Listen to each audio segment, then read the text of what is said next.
Considering the sexy scenes he's read, totally 18 plus. Don't you know who you're talking to?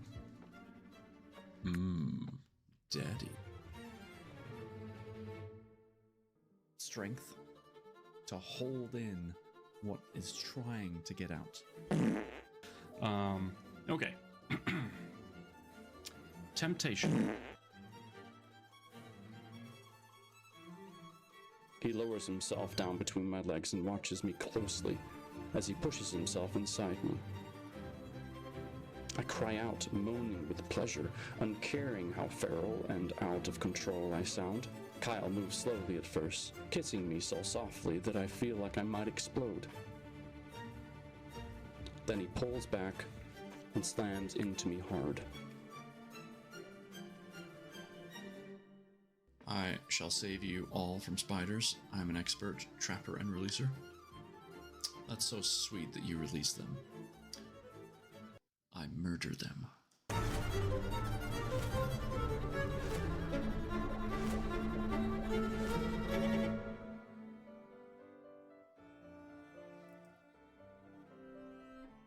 Hello.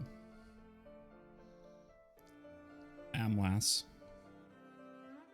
Thank you for the resub. Thank you, thank you, thank you. Almost half a year.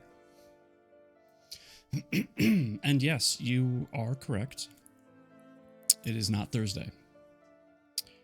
I made an announcement in Sunday stream that this week and next week I cannot be here Thursday evening. I have commitments that I need to attend to. Basketball.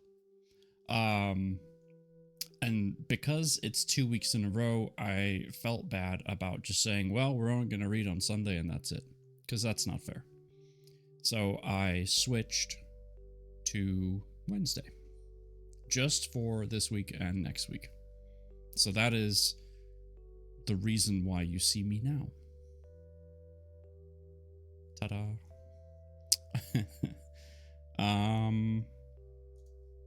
Jigsaw move. There we go.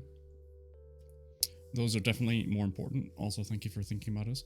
Of course. I mean, look, if it means a lot to me when you and others use your money to subscribe to me. I read twice a week.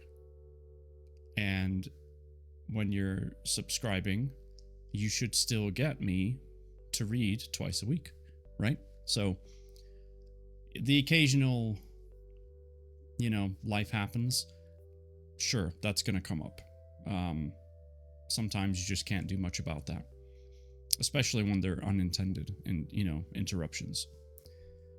But knowing that 2 weeks in a row, I've got other stuff that, we've paid for that the family's going to go do, I will definitely make other arrangements. The thing that always sticks in the back of my mind, though, can people make it? You get used to me being here on certain days, Sunday and Thursday, 7 o'clock Central. When I have to switch a day, it throws the whole schedule into a tizzy. So I never know who's going to be able to make it on these random different days. So I'm glad you're here. Glad you caught it. And hi, Kay. It's great to see you. But yeah, we do, on that same note, as you may have seen in the go live notification, and you see in the pinned message at the top there, we need to have a conversation. And this is not something that needs to be decided tonight or even the next time I'm live. It's just a conversation I want us to have as a community together. Because this change will impact everybody. And that conversation is basically, should I stay affiliated with Twitch? Now, we all know the benefits of being an affiliate. I can provide sub badges, emotes,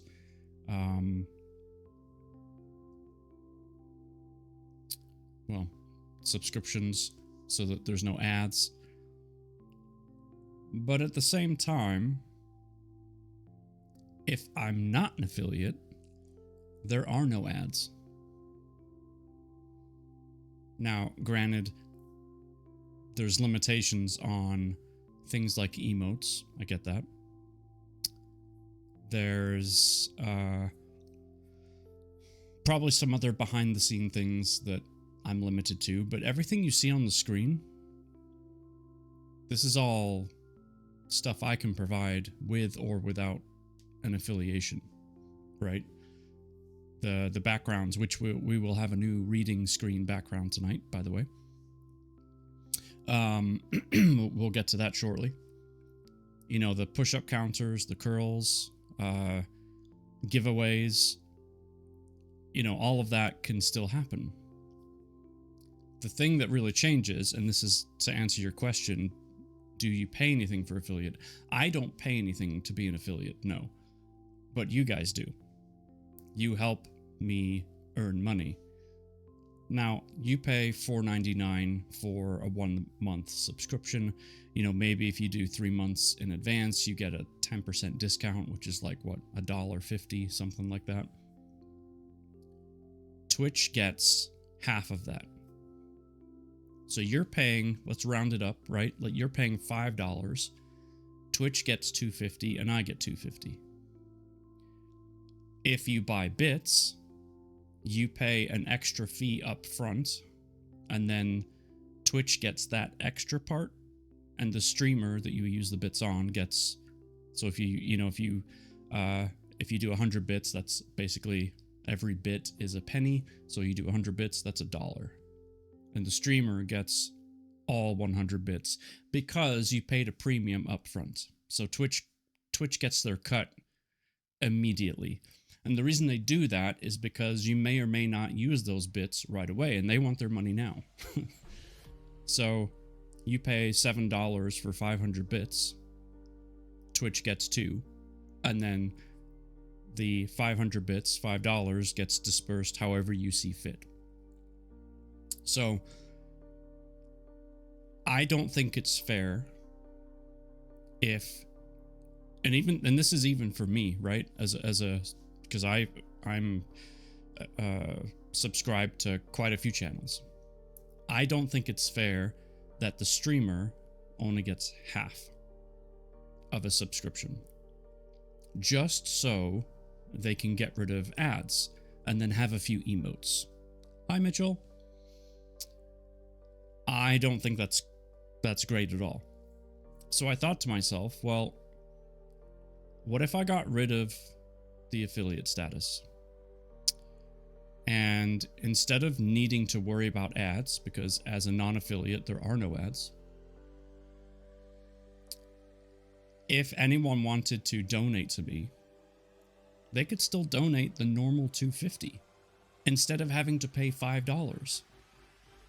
And instead of me as the streamer waiting a month or longer, or whatever the structure is, I still don't really understand the payout structure.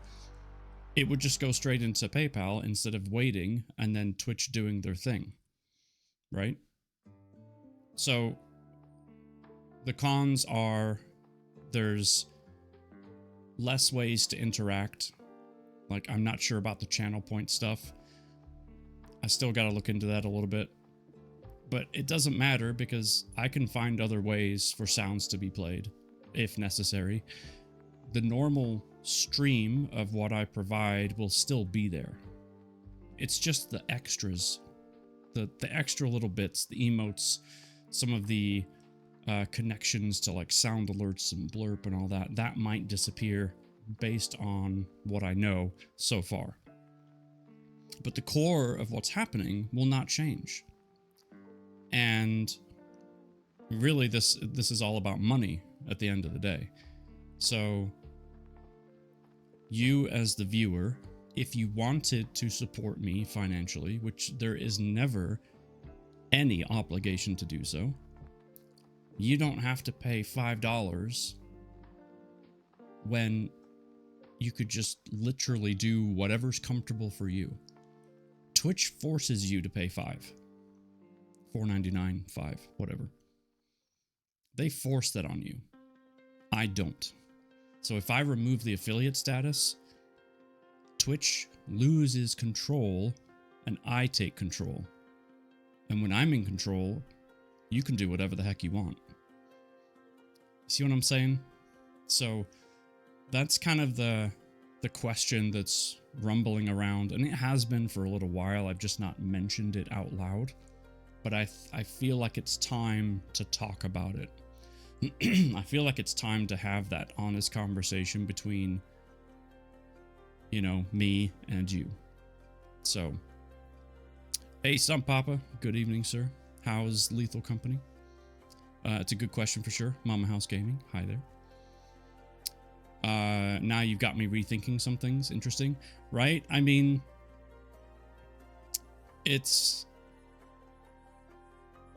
I can cut the cord from Twitch. So, yeah, are emotes nice? Sure. Are the extra channel point stuff, you know, are they nice? Yes. Are there other ways that we can interact? Probably, and I'll figure it out. So, it's just a question. And like I said, we're not going to answer this tonight. Oh, you're playing Pal World. Stunt is playing Lethal. Got it. Cool. All right, well, enjoy Pal World. And tell Stunt I said hello. I think you should do whatever you feel is right. We are here either way. And see, and that's the thing, right? Because that's just what I was saying before. As much it is my decision to push the button to cut the cord, it affects all of you. So I wanted to be open and honest about what's been going on in my head. And that's kind of been it. And I just wanted to get it out in the open because it's been sitting in here for a long time. And I didn't want to keep it here anymore. I wanted to express it, get it off my chest. And let me put it, I also need to say this. I have no problem subscribing to a channel. Like I said before, I'm subscribed to quite a few. And if that's how I can support somebody, fantastic. But for me, with what I do here on Twitch for you all, I don't want Twitch taking half of your money. Like, it'd be much nicer for you to never worry about ads ever again. And if you wanted to do $2.50 a month, because that's what I would have gotten anyway, then great, do that. If you want to do $1, do that. If you want to do nothing, you can do that too. Right? So, yeah. And if we do decide to do this, I obviously need to wait a little bit because, like, Amlas, you literally just subscribed today, resubscribed today. So, you know, your month is on the clock and I don't want to jeopardize that. So when the time comes, if I decide to do this, and the way I'm leaning right now is it's probably I will. But I'm going to do whatever I can to blast it on the screen, pin a message, like, do not resub kind of thing. Okay. And then we'll figure it out. We still have a giveaway to do. As you can see above me, we're 37 out of 50. I may shrink that down to 40. And that way we can do that and I can gift somebody an Amazon or Steam gift card. Because I want to do that. I want to give something back. And then we can figure out a date for cutting the cord if that's what ends up happening. So, okay. So I got that off my chest. Thank you for listening. Yes. Any questions? Comments, concerns? Mr. Thomas, my dude. Drink? That's a good idea. Drink!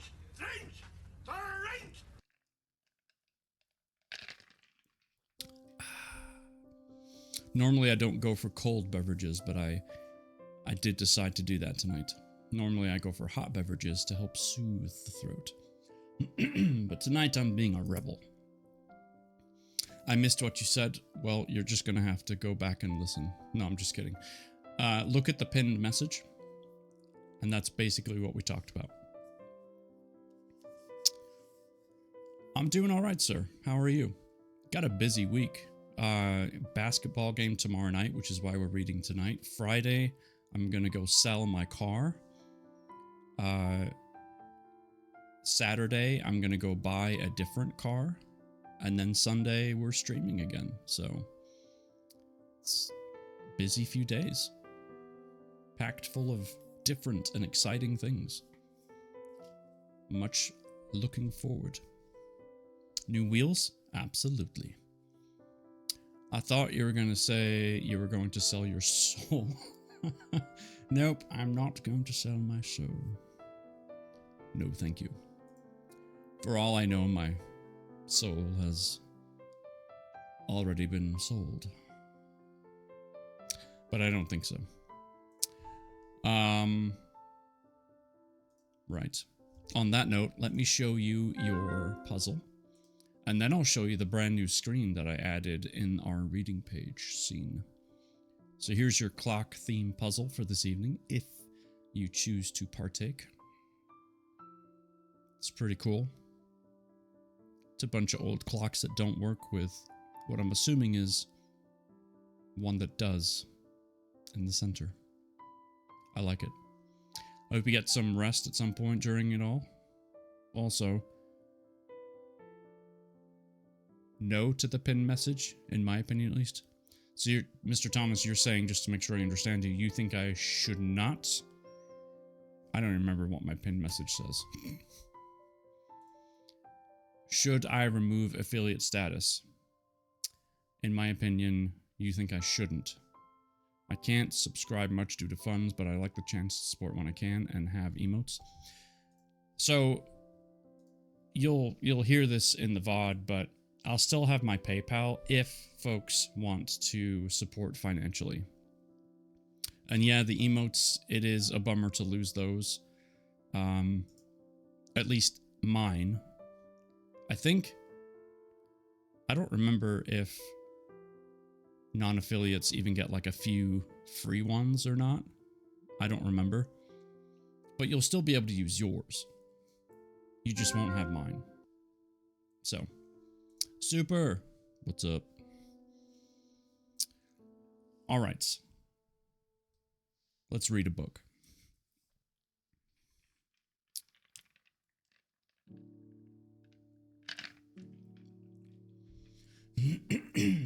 Excuse me. All right, so in Future Proof, exclamation point future, by the way, if you want to learn more. We're on chapter 6 tonight. BRB, you gotcha. Chapter 6 starts us out on page 34. Holy clocks, I know, right? I found this and I was like, yes, please. This is perfect. I will take this. But yes, we are on page 34 of the printed copy. And it's called Shock to the System. So without further ado, sit back, relax, and I'll read you a story.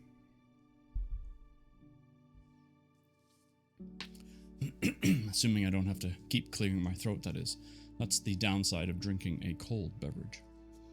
Anyway, getting off track.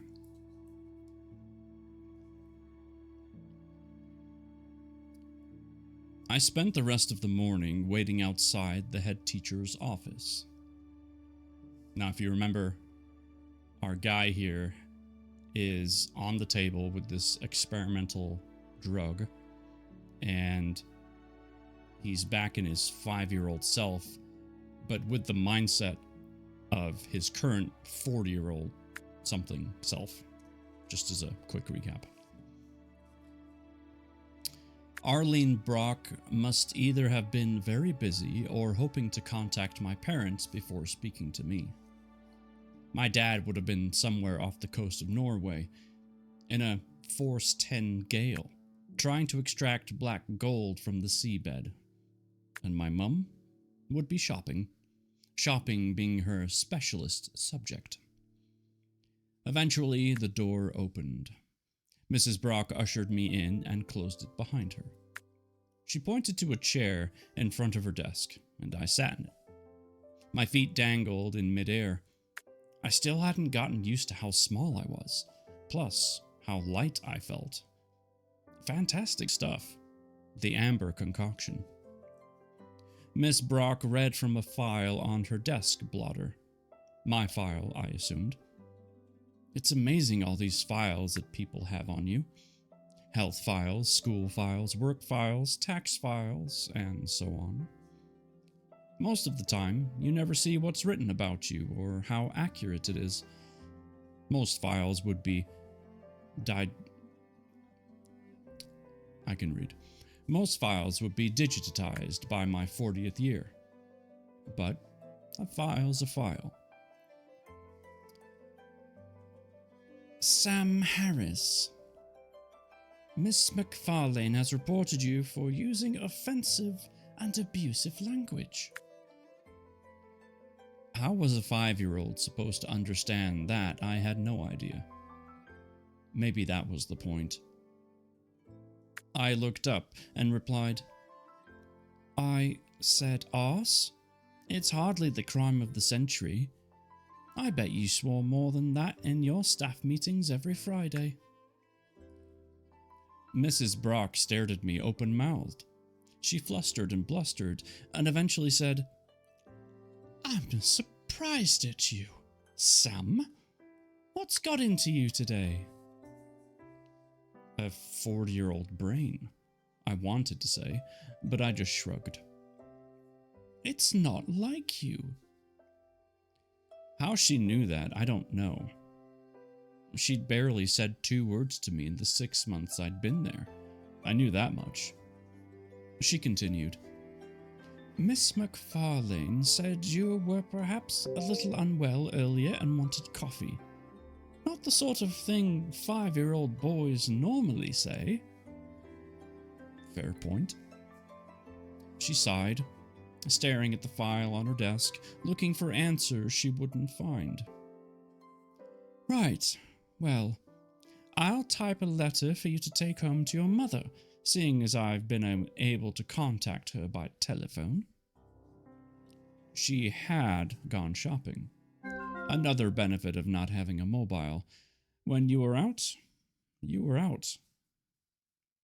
Now, before I let you go back to class, Sam, have you anything else you'd like to say? I smiled. What the hell? Yeah, don't let Mrs. Carter collect the Year 5 London trip funds, as she'll spend them all on gin, and the trip will be cancelled. Mrs. Brock stared at me open-mouthed. What? I said, you know she's got a drink problem. The head teacher stared at me for ages before shaking her head and asking, how do you know all of this? I shrugged. The older kids talk about it. I lied. The bell rang, signifying lunch. Mrs. Brock dismissed me, gladly, I reckoned, and I headed for the dinner hall. School dinners were as dismal as I remembered, or rather, my dream remembered. Incredibly vivid, that's for sure, as I chewed on rubbery carrots and overcooked ham. I sat beside one of the cool kids, the only seat left. He ignored me. I drank the rancid diluted juice we were doled out. No chocolate milk or fizzy drinks back then. After lunch, I headed to the boys' toilets, probably the disgusting orange juice going straight through me. I finished peeing into the trough that passed for urinals in the stinking block that were called the bogs. That's English slang for toilet. I fastened up my fly and turned to be faced by Joseph Kennedy, flanked by Derek Wilson and Freddie Charles. All three had their cocks out and immediately started spraying me with urine. So, this was the day the amber liquid decided I should relive in my dream. Fair enough. As the first drops of stinking pee landed on my clothes, I stared at them. Kennedy had positioned himself in the middle, aiming at my face, the other two directing their streams toward my clothes on either side. This time, I wasn't a 5-year-old kid with no life experience or defense mechanism. Well, I was, but at the same time, I wasn't. I looked down at my feet and some pee sloshed into my hair. I noted I had on my black leather school shoes, solid and reassuring. Perfect for kicking footballs about the playground and climbing trees if the occasion demanded. Also, useful for something else, perhaps. I decided to test out my theory. Based on previous experience, Kennedy expected me to wilt and start bawling. Why wouldn't he? That's what always happened. Why would he expect me to run up and boot him so hard in the ghoulies that I would have been surprised to see them pop out of his mouth as he opened them to scream? He crumpled to the floor, and his mate, Derek, who stood gaping, got the same treatment. Sensing he'd be next, Freddie bolted out the toilet door, his little penis still hanging out of his trousers. This caused some commotion in the corridor, and Mr. Blake, the janitor, came charging into the toilets to witness the carnage. 2 hard kicks had been enough. Solutions can be so simple sometimes. Back in Mrs. Brock's office again, this time with parents, or in my case, parent present, my mum having returned from her shopping trip. I listened in silence as the pathetic threesome tried to justify their actions. The 2 I'd kicked had red eyes from crying, and I noticed Joseph Kennedy kept wriggling his hips, still in some discomfort. Kennedy's dad, a rough-looking bruiser of a man, tried the old excuse again that they'd been trying to see who could pee the highest against the wall. As I remembered, Mrs. Brock wanted to believe him. But this time, I had a ready response. I raised my hand. "Yes, Sam," Mrs. Brock said. "That's not true, miss. If they were trying to see who could pee the highest up the wall, why were they standing in the middle of the room?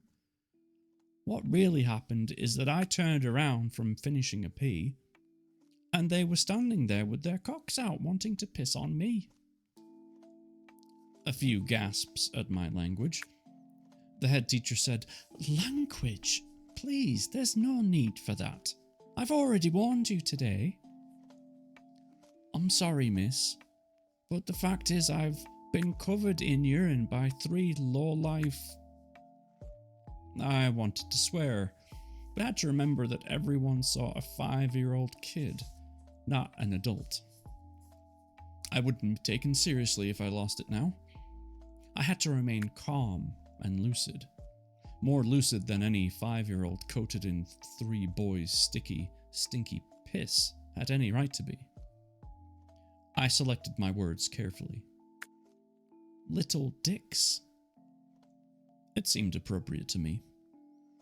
One of them, Joseph Kennedy, had been bullying me increasingly for 6 months.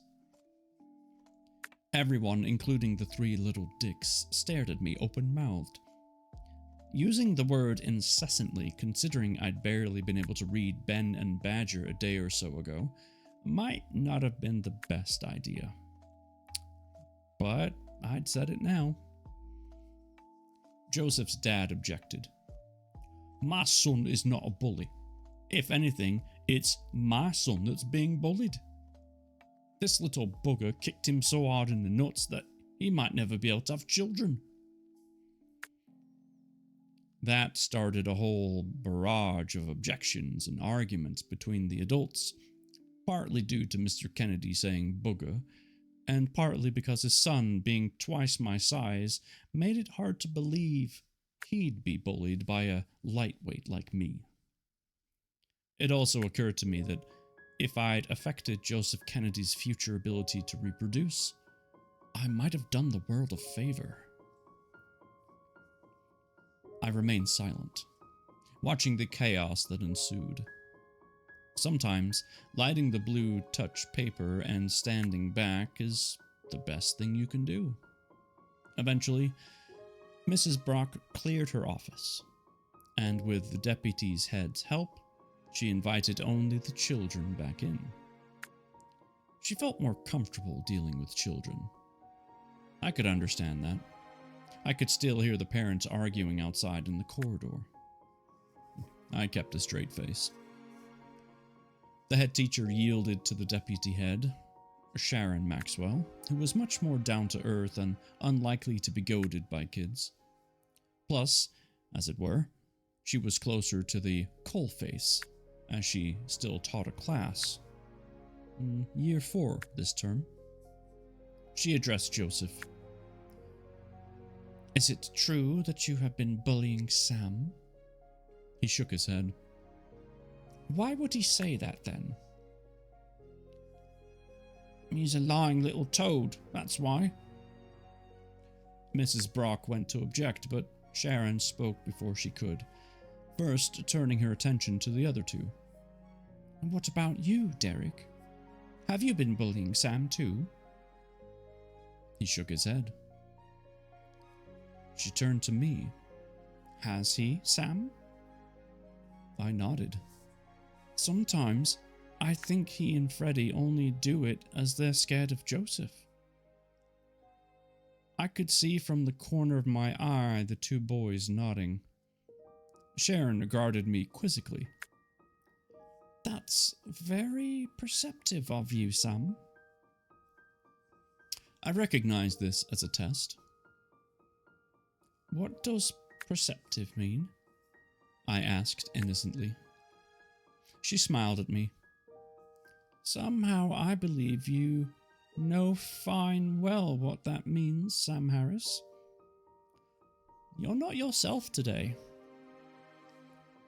"No, I stink of pee." She suppressed a giggle, not wanting to lighten the atmosphere.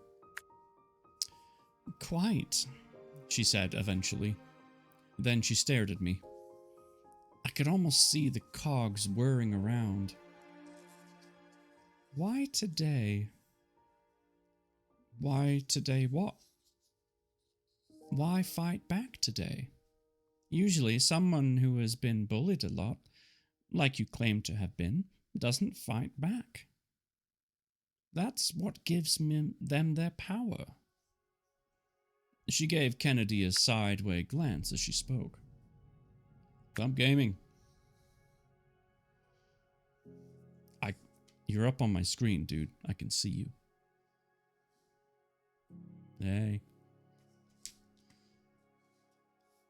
I don't know if you can hear me, though. But if you can, wave back.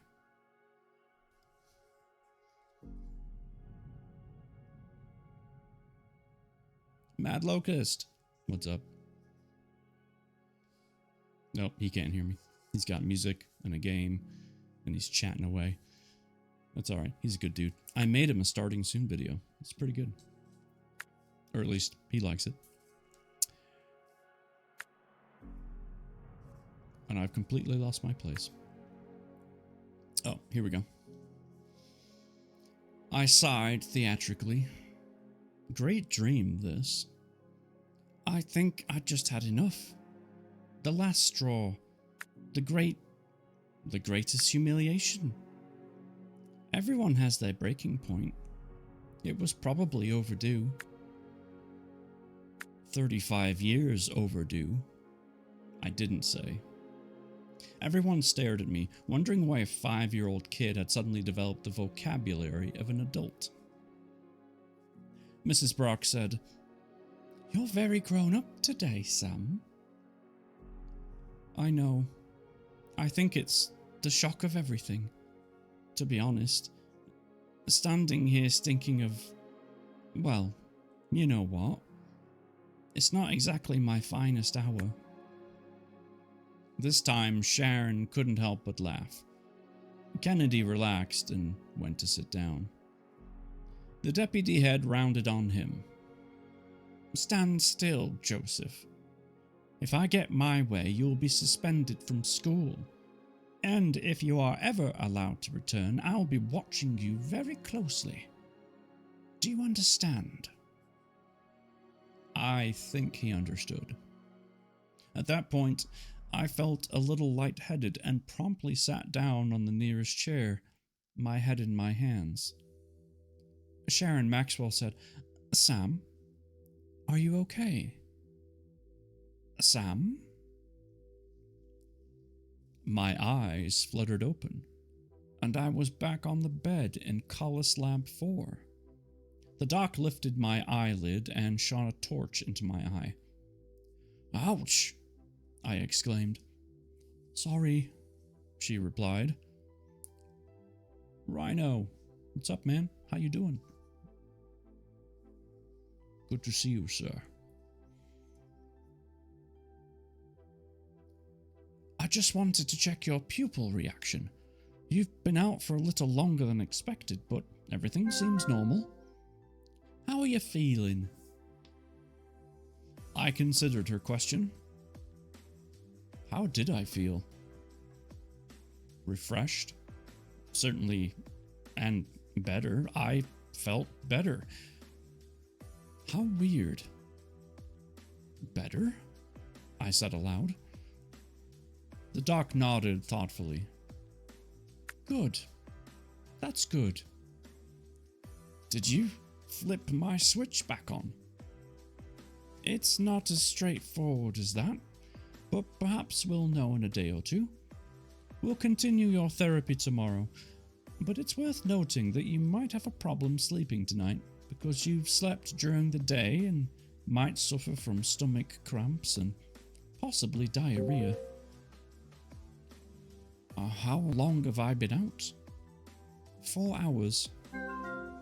Wow, I thought. I considered asking about the hallucinogenic effects of the serum, but decided I'd leave that for later. As I went to stand up, I noticed something alarming. I'd come in here wearing my comfy, baggy joggers, and now I seemed to be in blue jeans. Why had the doc changed my trousers? Had I peed myself? I plopped down onto the floor and realized that, as well as the change of clothing, Somehow, in the last 4 hours, I'd shed at least 7 stones in weight. And that's the end of chapter 6. Now, if you remember, a stone is 14 pounds. And what did he say? Completely forgot already. He said 7 stones, so 7 times 14. Ugh, math. That's 98 pounds. That's a lot of weight. In 4 hours. I feel like that could have been a side effect they mentioned. Maybe they didn't know. I don't know.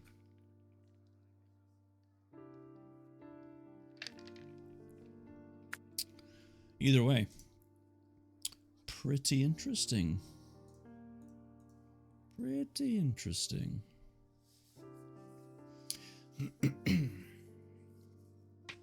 And wouldn't you know, chapter 7 is called Land of Confusion. Are we surprised?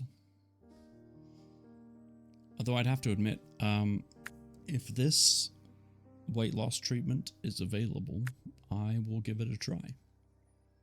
I don't need to lose 98 pounds, so maybe, we'll start small, just knock me out for an hour, cut it down by 75%.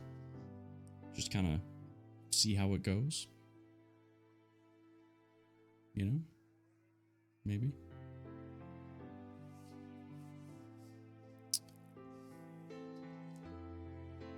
Wait, what did I miss? That's a good Genesis song. What? Which one? For every door that closes? Is that what you're talking about? This is the world we live in. What am I'm so confused right now. Oh, Land of Confusion. Okay. I'm with you. Now. I wasn't before. But we're here now. And I'm fine. Okay.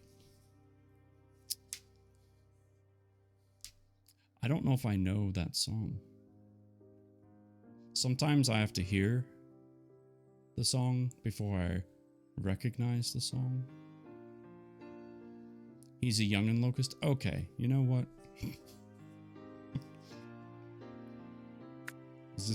Are we picking on me today? Is that what it is?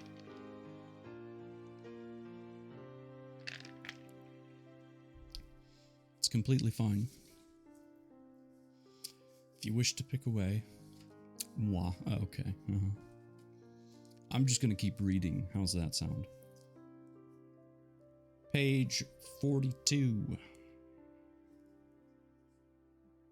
Land of Confusion.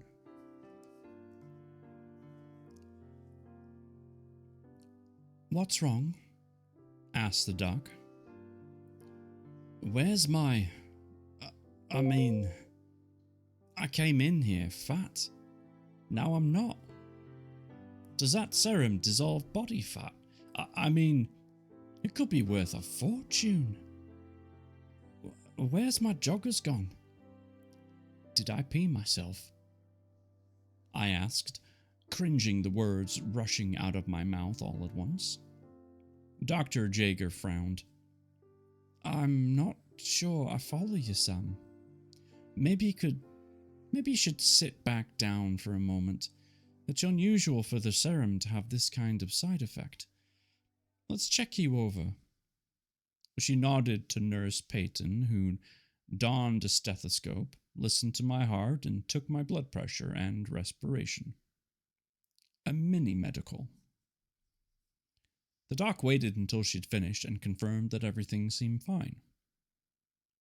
The doc nodded at her assistant, who turned and left the room. I felt utterly bewildered. Dr. Jaeger asked, Did you have any sensations or memories when you were under? Vivid dreams about my school days, specifically the bullying and the boys that peed on me in primary 1. The doctor rubbed her chin. Interesting. as the first anomaly we worked on seemed to be very early in your genetic history. I suppose it's possible that the switch, to use the terminology we used earlier, we tried to fix, may have been related to those events. Still, having vivid dreams about them, I suspect, is coincidental and more likely related to the trauma of revisiting those memories earlier with Dr. Ramos.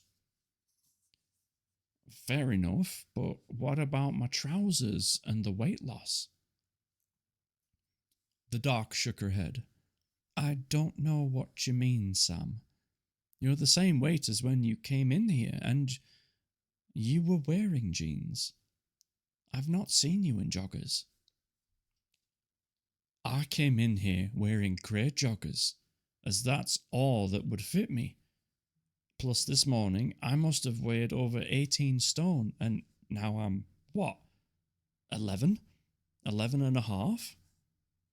I glanced around the room. You weighed me, remember? The doc nodded.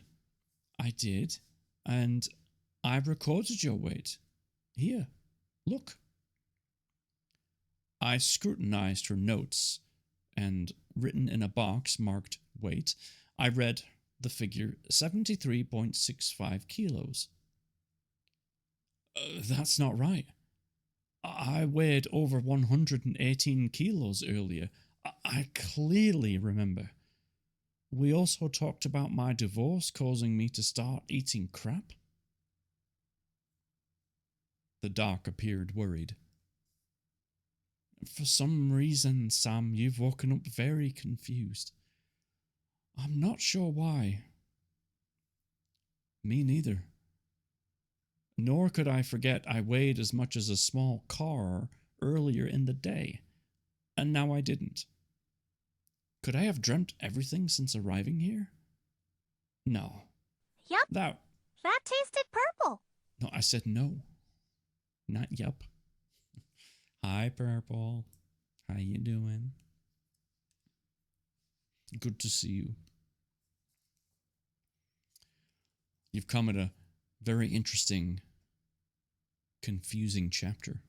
I mean, it's literally why it's called what it is. Doing good? Are you doing all right? Good to see you as well. Thank you. It's nice to be seen. Could I have dreamt everything since arriving here? No. That wouldn't work anyway. When I'd been evicted, I'd been huge and stinky. I remembered Sally shying away from me on the couch without me realizing why. Also, I remembered meeting Lisa, my ex-wife, in Tesco a few weeks before I moved to Birmingham. I tried to avoid her by sulking behind a huge pile of toilet rolls, but she'd come to speak to me anyway.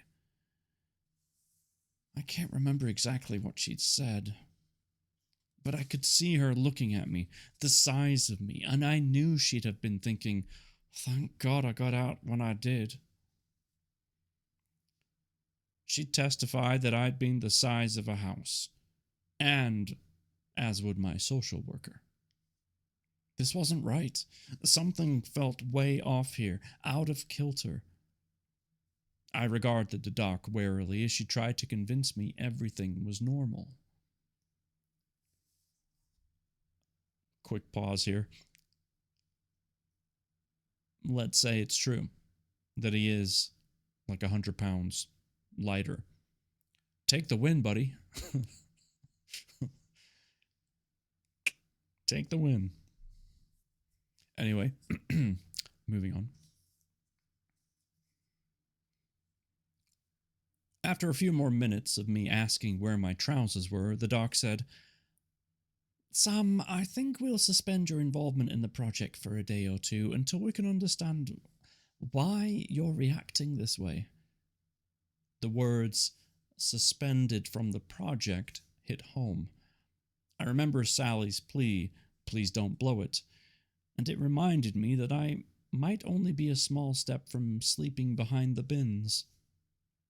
I started to object, but decided a night's rest might sort things.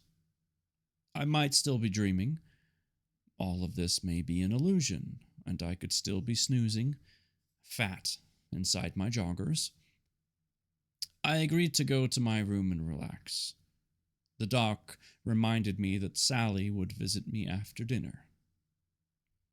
It might be helpful for you to speak to an outsider, just to put your mind at rest. I nodded and headed back to my room. I stood in front of the mirror and stared at my trim frame. Even my hair had changed. When I'd arrived, my hair had been of the salt and pepper variety, just like mine. Now I had to look carefully to spot any grey at all. Perhaps they'd dyed my hair whilst I'd been asleep too. I shook my head at the craziness of it all and lay down on my bed. I let a ubiquitous antiques show murmur in the background, soothing and familiar. All I had were the dream shards, the memory of Miss McFarlane's face when I said Badger's arse out loud. Also, the incident in the toilet and my revenge, none of it real. Just a dream. I have a theory about what's going on, but I'm going to hold it in my head until we're done with the chapter, just in case what I'm thinking reveals itself. Then I realized that if I was still dreaming just now, would I be able to remember a previous dream? A dream within a dream? What on earth had been in that amber liquid? And where is my music? I just realized how quiet it was. It's like the whole thing paused.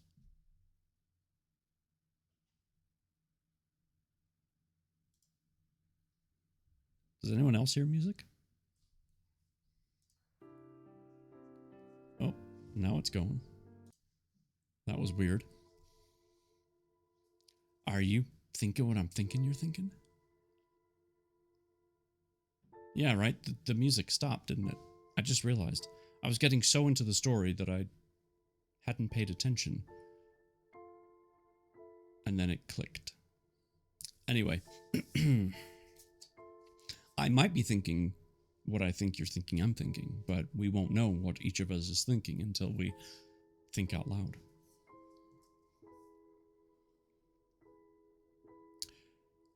What on earth had been in that amber liquid? I took a deep breath. I had to calm down. I had to be still dreaming. How the hell else could I suddenly be 7 stone lighter and had my hair dyed? I hate to duck out early, can't keep my eyes open anymore. No worries, Kay, that is a compliment. If I can help you relax and go to sleep, so be it. I hope you have a good night. And Zarias, hello. Your brother started the puzzle, and then he chickened out. Too much of a challenge for him. Red Thorn, what's up, sir? How you doing?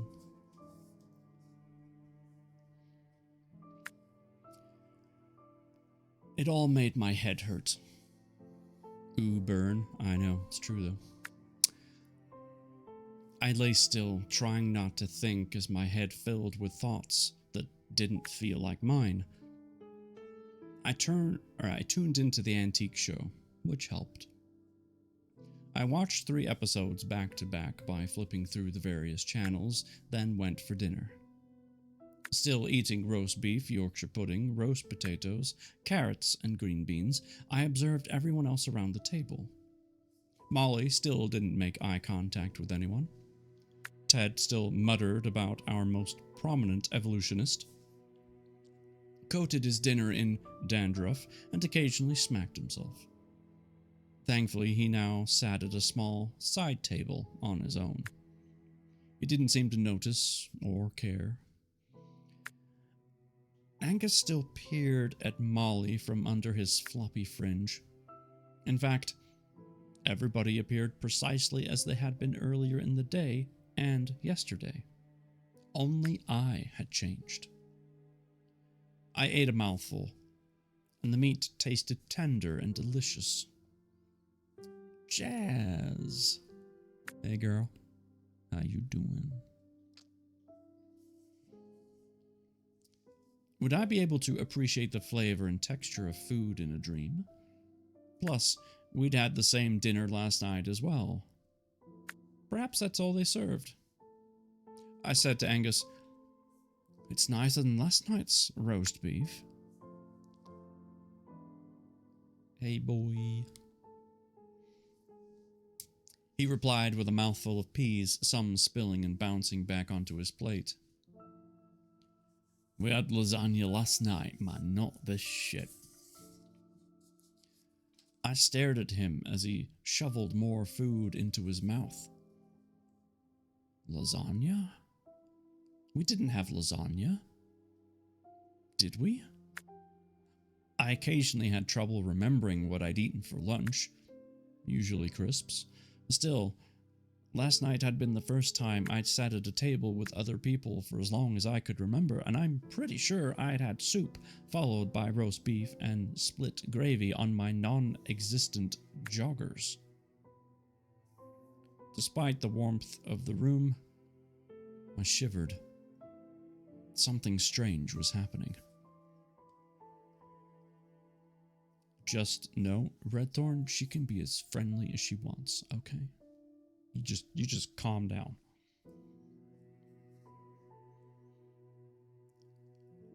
After dinner, Sally appeared, and the doc guided us into a small room with a couch and a couple of burnt orange-colored hospital chairs. Functional and comfortable, if not aesthetically pleasing. Amras, hello. Good to see you. Welcome to the puzzle. The doc summarized what had happened earlier, my confusion and my dream. I asked my social worker, "Don't you remember me being fat and smelly when you visited me in the flat?" Sally frowned. "You needed a bath, certainly, Sam, but fat? No. You were the weight you are now. If anything, I was a little worried that you hadn't been eating properly." "I must still be dreaming," I said quietly. The doc and the social worker shared a look. "Sam," the doc said gently, "this isn't a dream. This is real?" "How can you be so sure?" I argued. "You told us about the dream you'd experienced while asleep with the sedative. That was your dream. This is real." I shook my head. "This might be a dream within a dream." Sally asked the doc, "Have you come across this before?" "There's a condition called maladaptive daydreaming where the patient can experience intense daydreams that feel like real life. But from what I've read, it's not a condition that comes on suddenly. It usually manifests itself from adolescence onwards and can be debilitating. But the patient can usually distinguish between daydream and reality. Sam may be experiencing a psychotic episode, possibly brought on by the trauma of revisiting the events of childhood earlier today." "It wasn't traumatic," I interrupted. "In my dream, my first dream, I got revenge on the little dicks." I smiled at my terminology. "So I feel much better about life as a result. Well, my dream life, anyway."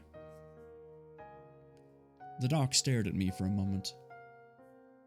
"What can you remember about the day Sally came to your flat?" "I remember the bailiffs kicking the door in, throwing some paperwork at me, and then you came in behind them," I recalled. Sally nodded. "Then you sat on the couch with the dodgy arm, and when you leaned on it, it gave way, and you fell to the floor amongst all the empty Coke cans and crisp packets." Sally said, Yes, I fell on the floor, but it wasn't covered in rubbish. It perhaps needed cleaning, but that's about it. I think you might be thinking about the passenger side of my car. She visibly blushed. That's when you phoned to try and get me in here a day earlier. She nodded. 100%? The doc pondered for a moment. Okay. Then his short-term memory seems to be more or less fine. It's just that for some reason, whatever we did today has had the effect of inserting certain events that didn't happen into his memory. False memories. It's unusual, but not unheard of. Sometimes a patient can believe something to be true when it isn't. Old memories can interfere with or alter our new memories. In other instances, new information can make it difficult to remember previously stored information. As a patient then starts piecing old memories back together, there are sometimes holes or spaces in the memory, and the brain fills in the gaps. I tried to take this in. It sounded like a conversation I might have had with Monty after a bottle of wine, but it seemed more plausible than me still asleep and dreaming, but I wasn't 100% convinced. Would this make me think I used to be fat when I wasn't? The doc nodded. Possibly. Especially if you thought you were fat when you weren't, which I'm sure you're aware is a huge issue for anorexia patients. This all started to make a confused sense, though the joggers to jeans thing still puzzled me. I decided not to mention the lasagna and roast beef conundrum. And that's the end of chapter 7. Okay.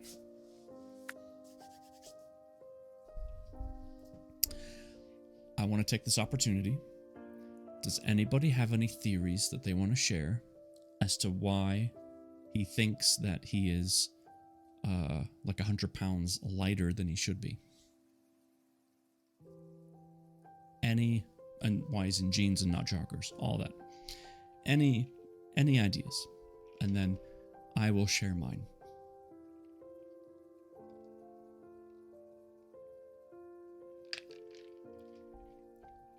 Experimental drugs mess with his mind. They definitely did. Now keep in mind, he believes that when he came in this place, he was obese, wildly obese. Had a massive, not a massive, but a hugely dirty apartment, flat, etc., etc. Is he missing time somehow? Missing time. Possibly, but that doesn't explain why he thinks... Like, they said he was only out for 4 hours for this experiment.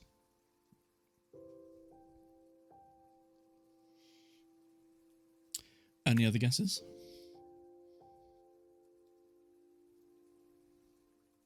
Anything? Okay. Here's what I think. Oh wait, hold on. The child memory was changed and he went forward not hiding his low esteem with food. Maybe amnesia? So he was out for 4 hours but unaware. He was definitely out for 4 hours because they injected him with this treatment, this ooze, whatever the heck it's called. The amber fluid. Mitchell, you're onto something. Here's what I think happened.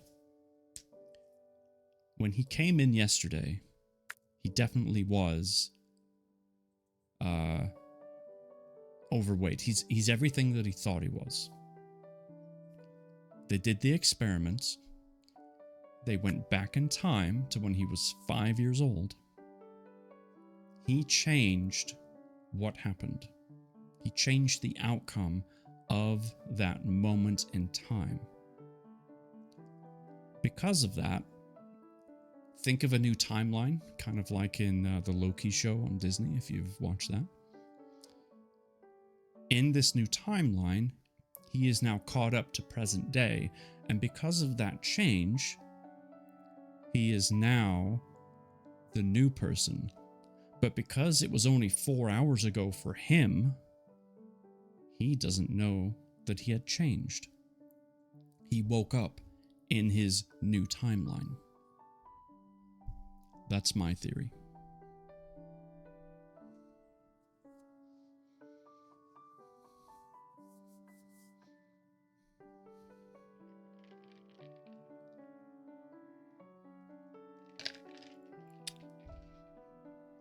What do you think?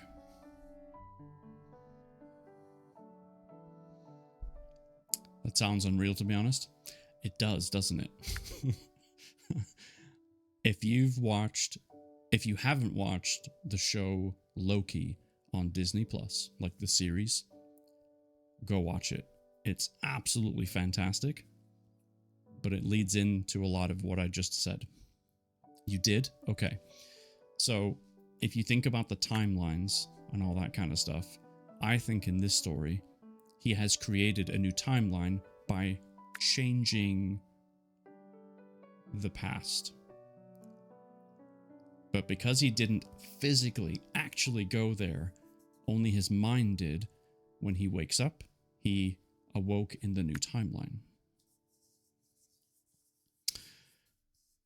Season 1 was your best? I did like season 1. I like both, but season 1 was pretty good. Still Mama's mama. I did not expect to see you. How the heck are you feeling? We've been thinking about you a lot. Also, the less time he's interacted with others, the less was changed when he returned. Exactly. Only things changed for him to a degree. Things could have changed with the bullies that we don't know about yet, right? But, who knows? Now, the thing that's a bit of a stretch, which may be more revealed, is the fact that he's waking up in this new timeline, so to speak, because he didn't actually go back in time physically. That's the stretch part, but it's a theory right now. Nothing is confirmed. Doing good. I'm back home. That's so great. Your daughter has been doing a wonderful job of keeping us all updated. I'm so glad to see you back. Welcome. Don't shy away from those meds. Make sure you stay comfortable, okay? But still, how is everyone else in on it? Yeah, I don't know yet. Like I said, it's just a theory. It's just a theory. It's possible that somehow it only affects him. But this doesn't explain, like, the dinner thing. I'm a little floaty. I bet you are.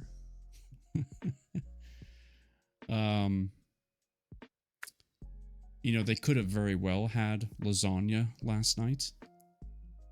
But his current brain, like,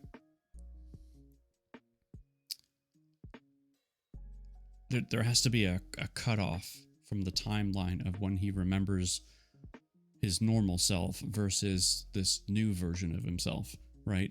And maybe when he got there or when this whole event started, that was the cutoff. I don't know. We'll have to keep reading to find out, but I'm tickled pink to see where this goes, because now that we have some ideas bouncing around, like, we have to figure out what's actually legit, right?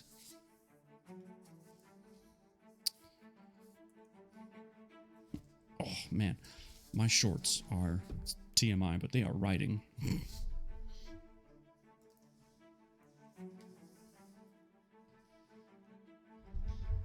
Okay, we're good.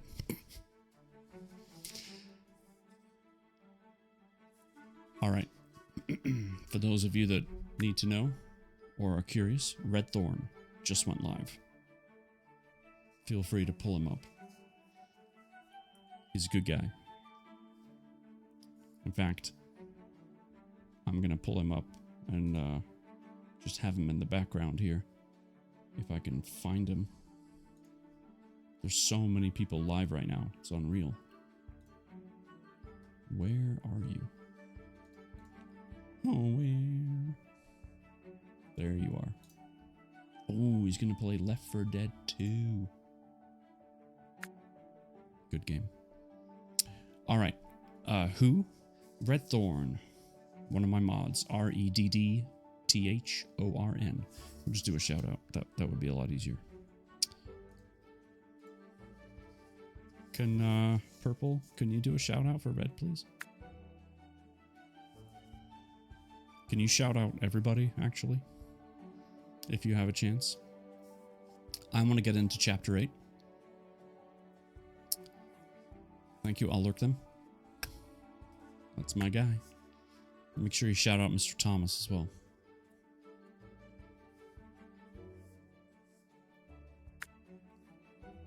Purple? Purple, did you go potty? Alright, she might have. Hold on.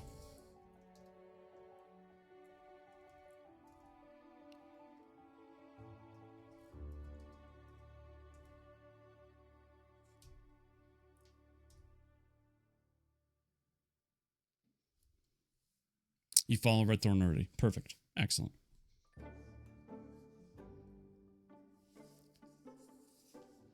All right.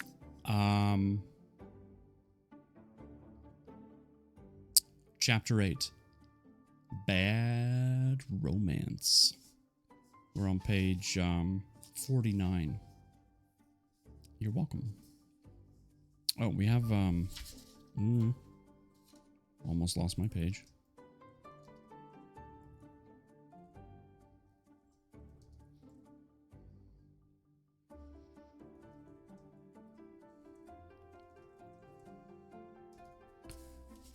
There we go. All right, Bad Romance, Chapter 8. I lay awake for a long time that evening, my brain racing, trying to process the conflicting information. I banged my knee on the bed, and the sharp pain and subsequent bruising convinced me more than anything else that I was no longer asleep and dreaming. Plus, my tummy grumbled and mumbled, the effects of the amber concoction the doc warned me about. That meant the false memory mumbo-jumbo the doc had wittered on about must be the logical explanation of why my memory had dual timelines running through it. I had now two versions of my life.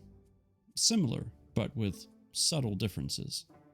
Subtle? 100 pounds is not subtle. That's all I'm going to say.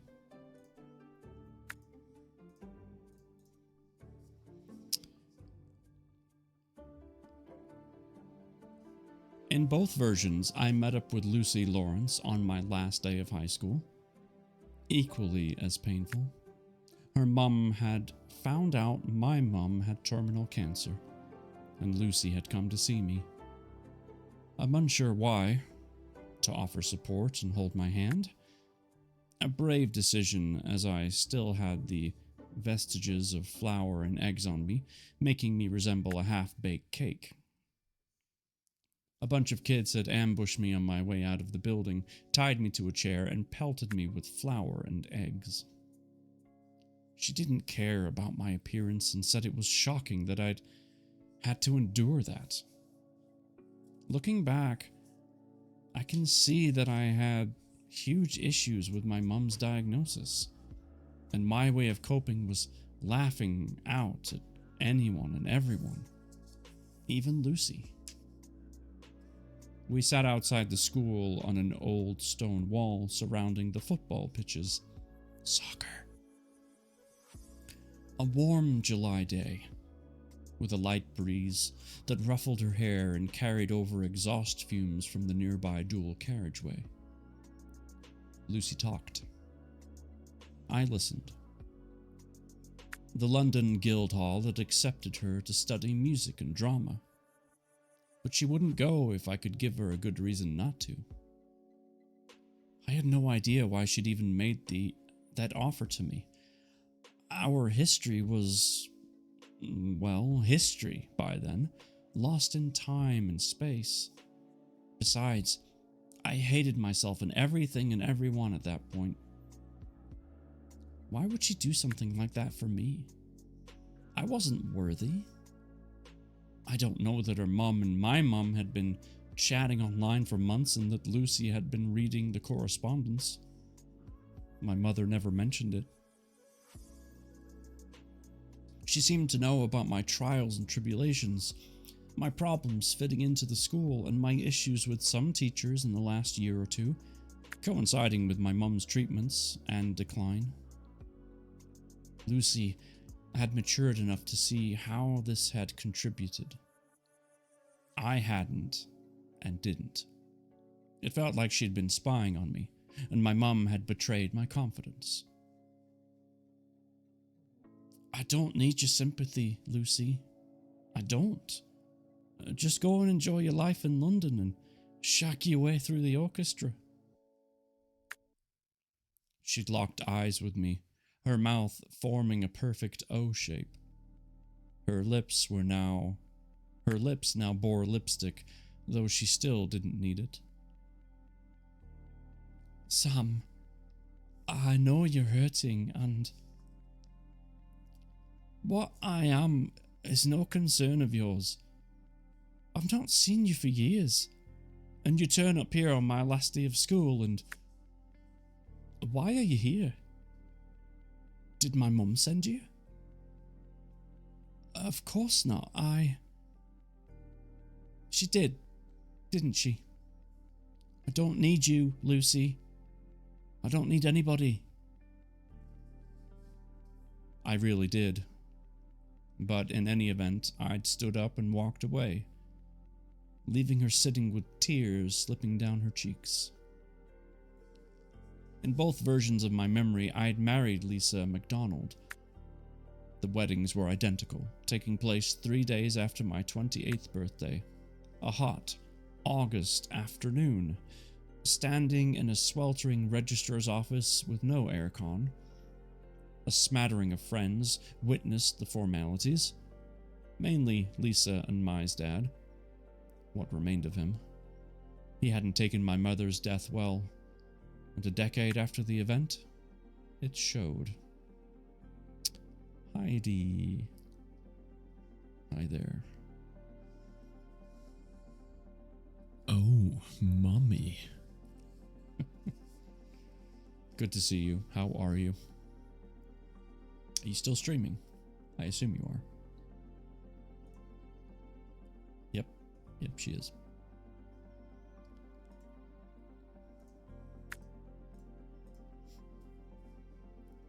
Somewhere deep down, I knew marrying Lisa would be a bad idea. Marrying anyone would be a bad idea. With long, luxurious red hair, freckles across the bridge of her nose, and beautiful blue eyes, I had no idea why she found me attractive, but she did. We met at an 80s night in the local pub near my work. I remember thinking as I said, I do, that I should be saying, I don't. I had the image of Lucy Lawrence on the last day at high school, staring at me with tears in her eyes. What an ass I'd been that day. What a waste. The ship had indeed sailed early on in my life. Thinking about unaffiliating? I am. I'm definitely thinking about it. I had a big, long discussion at the very beginning of stream. Not something that we're going to decide tonight, or even next time, or even next week. But certainly an ongoing discussion to be had.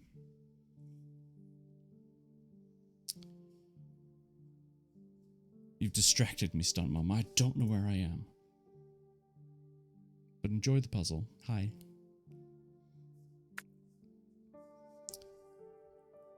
Lisa and I had gone on holiday to Crete 6 months after meeting. We found a beautiful little restaurant, perched on a cliff, overlooking the crystalline blue water. 2 bottles of wine later, I asked her to marry me. I'm not sure why, and even less certain why she accepted. We were just at that stage where it seemed like a good idea. That and the wine, I suppose. We stuck it out for the best part of 3 years, which is the best description I can offer. Kids were out of the question. Lisa wanted them, and we discussed it, but I wanted to wait until we were more financially secure. Like that would ever happen.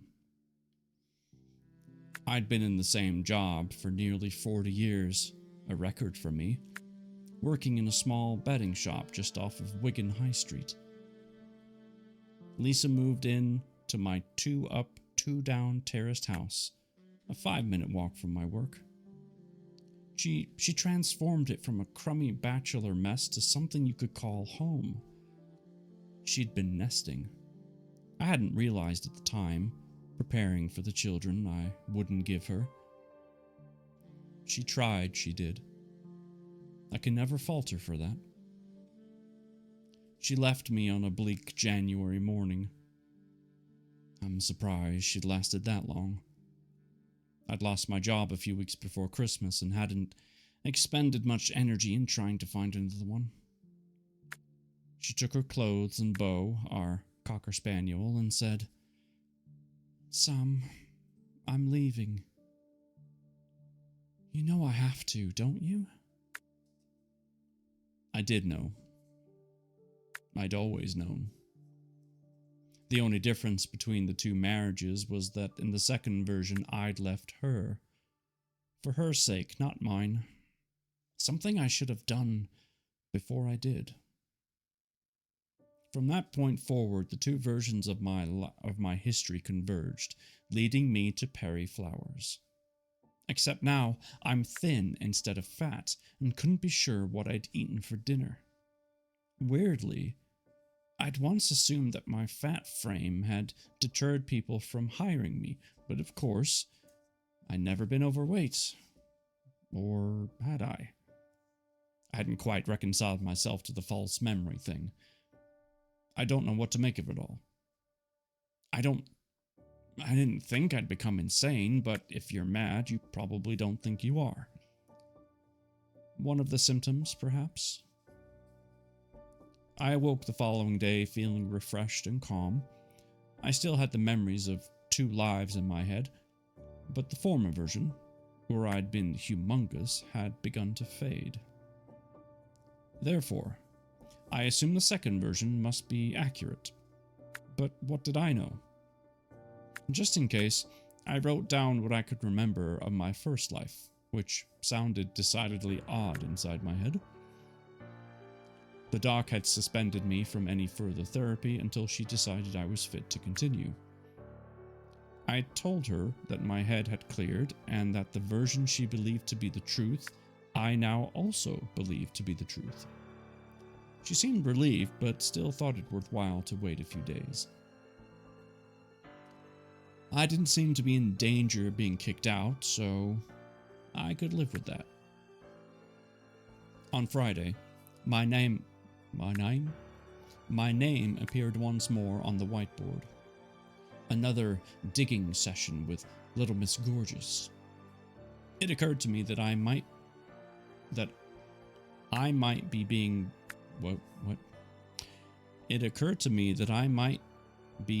being both sexist and disingenuous. That was a mouthful. She'd spent God knows how many years at medical school, and then a good few more training as a psychiatrist. Hey, B.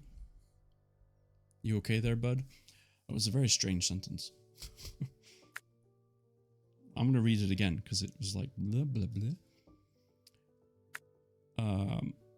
It occurred to me that I might be being both. I think that could be reworded a little bit.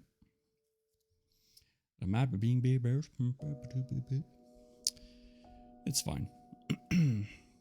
Hi, B. How are you?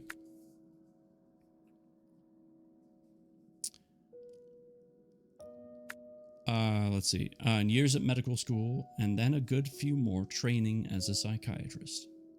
Doing pretty good. How are you? I'm good. Can't complain.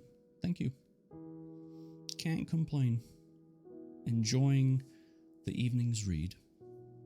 Normally I would have been live tomorrow, but this Thursday and next Thursday, I'm not here. I'm doing other things, so I switch nights. You don't have to stop to respond. Yes, I do. It's my choice. Psh. Just.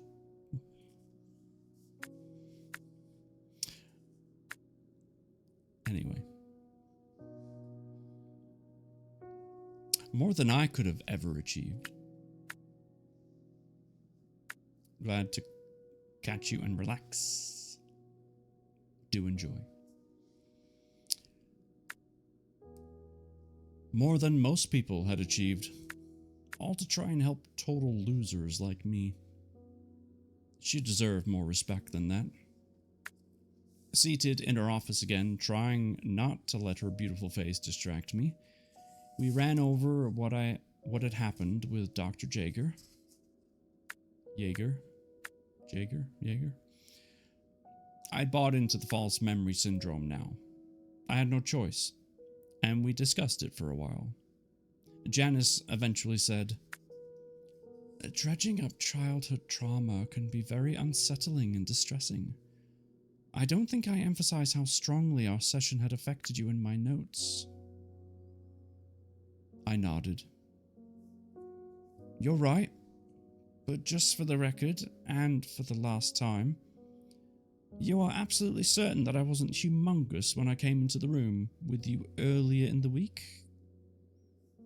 Janice smiled. "Definitely not. Plus, if we could take 7 stones off someone in one afternoon, we wouldn't be practicing psychiatry. I can promise you that." I liked the fact that she'd make a joke out of it. "Right, let's continue," she announced, flipping through her pad and finding a fresh page. "Last time, we'd got to the stage where you were bullied in primary school. How did the rest of your time there pan out?" "Better. I still got excluded from many things. Joe and his crew never dared touch me again, but they made sure I didn't get picked for things like football, cricket, anything really." "How did that make you feel?" "Like an outsider." "Did you have any friends?" "Thomas Carter, a small, quiet kid who didn't fit in either, and of course, Lucy Lawrence.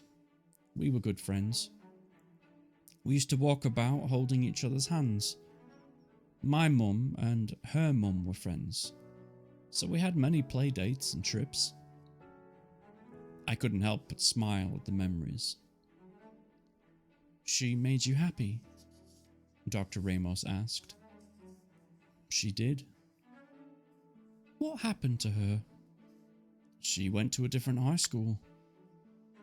We lost touch." I watched as she made more notes. "How did you fare in high school?" "Okay." Define okay." I had 2 different versions in my head. One was downright disastrous, the other slightly less so. I went with the second version. "I had a rough time, but most kids do, right? High school's a tough gig.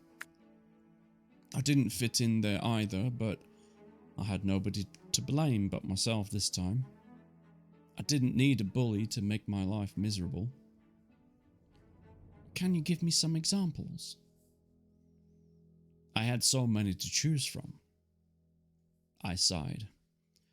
"Okay, here's a few. And as they say on TV talent shows, in no particular order. In year 8, we had a beautiful teacher for French, Miss Baxter. I mean, model gorgeous. There wasn't a boy in that school that didn't fantasize about her. Probably a few girls too, thinking about it. Anyway, in this one class, she had written a bunch of sentences on the blackboard, leaving a blank where the verb should be. She got kids to come out to fill in the gaps. I'd been daydreaming about her, staring at her, and, well, you can imagine. Suddenly she says, "Sam, can you complete the 5th sentence, please?" She's holding out the chalk, and I had to stand up, walk towards her, and take it from her fingers. Of course, my fantasy had got me all hot and bothered, and as I walked towards her, she looked down at my school trousers. Well, put it this way.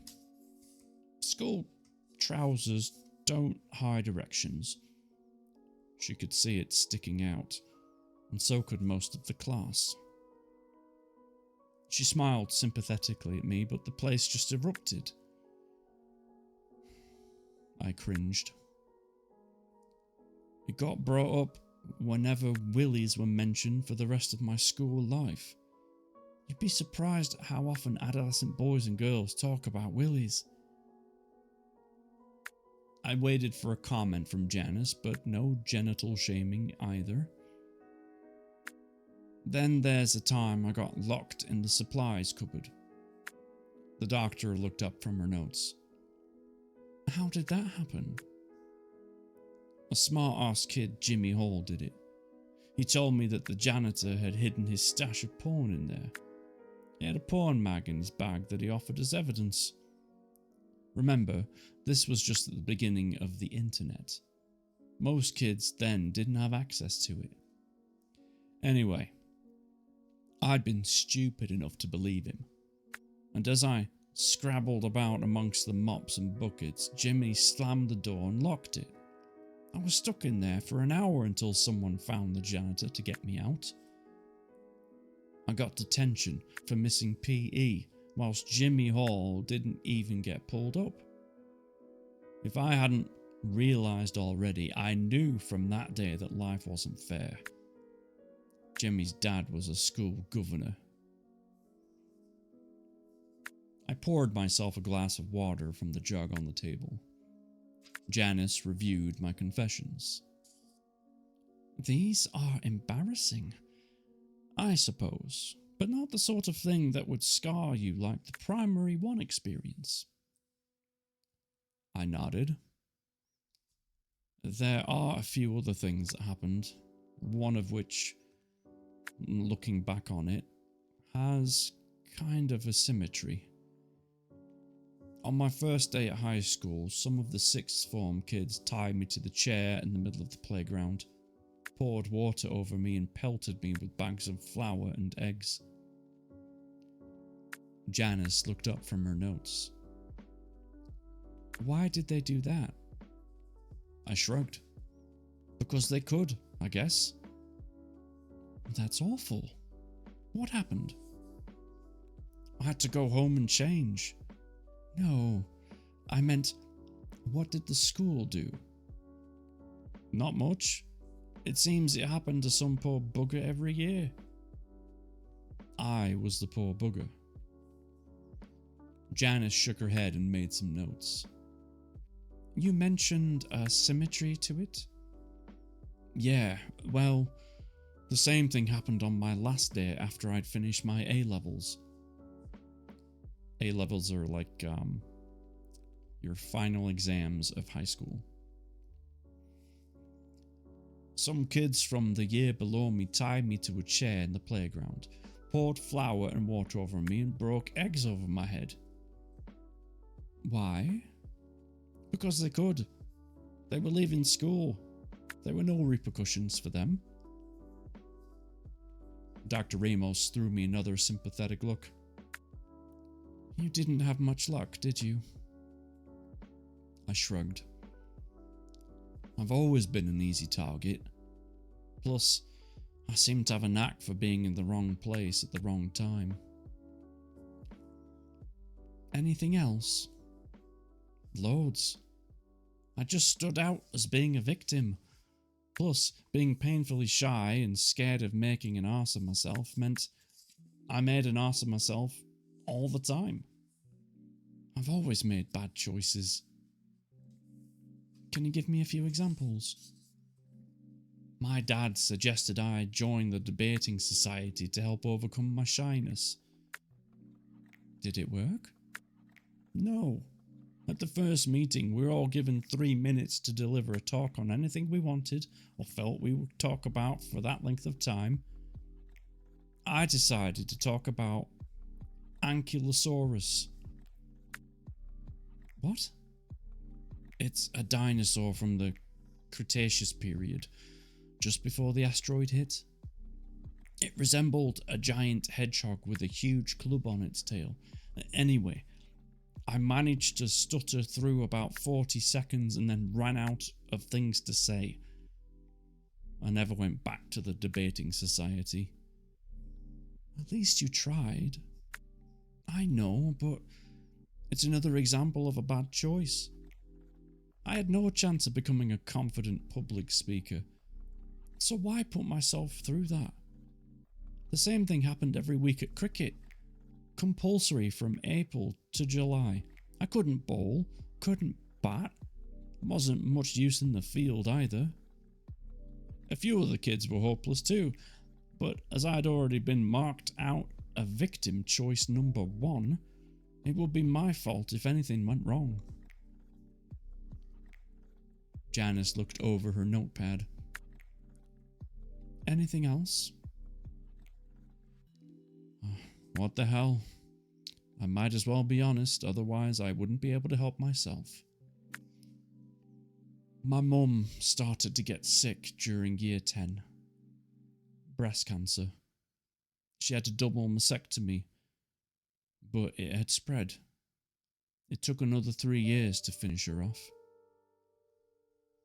How did that make you feel? I sighed. Angry, mostly. Janice nodded. Understandable. You are an only child too, aren't you? Yeah. And my dad wasn't there much. He worked on the rigs. Did he not take time out for your mother? I shook my head. Nah. He pissed off to work for 6 weeks at a time. He didn't want to deal with it. He was in denial. I scoffed. Probably. But that's how he dealt with most stuff. He's head out to work, and by the time he got back, any problems had been resolved, usually by my mum. There aren't many things in life that will remain a problem for longer than 6 weeks. Except cancer, Janice said flatly. Yeah, except cancer, I agreed. And that's chapter 8. Interesting. So we dove more into his past. But at the same time, he's also realized that he's got this double timeline of his life. He did mention early on in the chapter that the first one, the one that he believed was his only one, is starting to fade, and that he is going to accept the new one. My question is, if he's to do this this amber fluid treatment stuff again, is it going to excel this new timeline, or is it going to make a third timeline? I don't know. But it does make me wonder.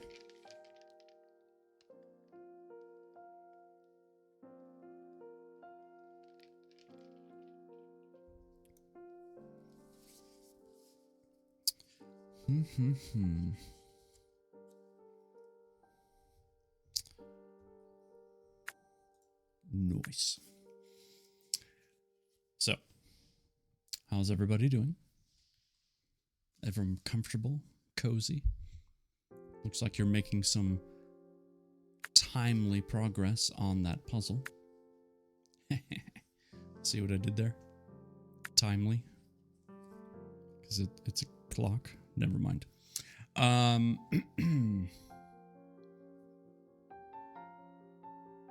Your voice is relaxing, well, not to be weird. No, that's by design.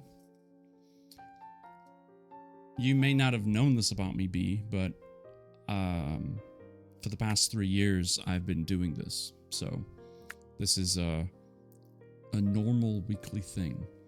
And I do other voice projects on the side as well. Voice recordings for people. I try to get hired for different voice work. I've got some auditions out right now that I'm waiting to hear back on. So you're drifting in and out, as you should be. I'm surprised you're even awake. But it's great to see you, Stepmama's mama. I hope you recover quickly. Oh. Will that make sense? There you go. The things you didn't know. It's nice to hear after the hustle of the day. That is my goal, right? I try to be on at a time that kind of, well, there is no perfect time for everybody, but I try to meet that middle area. And for a couple hours of reading, it's either going to help people chill out for the nights. For some people, it helps them go to sleep. Do what I can. You think it works, though? I'm glad. That is my goal. So how about we do one more chapter? That'll get us to about that time frame that I just mentioned. Plus, I'm curious about all the freaking chapters now. But chapter 9 is called Can You See Me? But it's not YOU space SEE. It's the letters U and the letter C. Can you see me? There has to be some significance to that, but I don't know what it is. Not yet.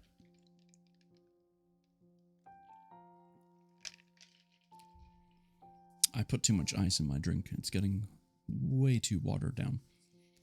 But it's fine. It's wet. All right. Exclamation point future. I almost forgot. Exclamation point future if you want to see more about what we're reading, about the author, etc. But otherwise, we're on page 60 of the printed copy. Chapter 9. Let's go.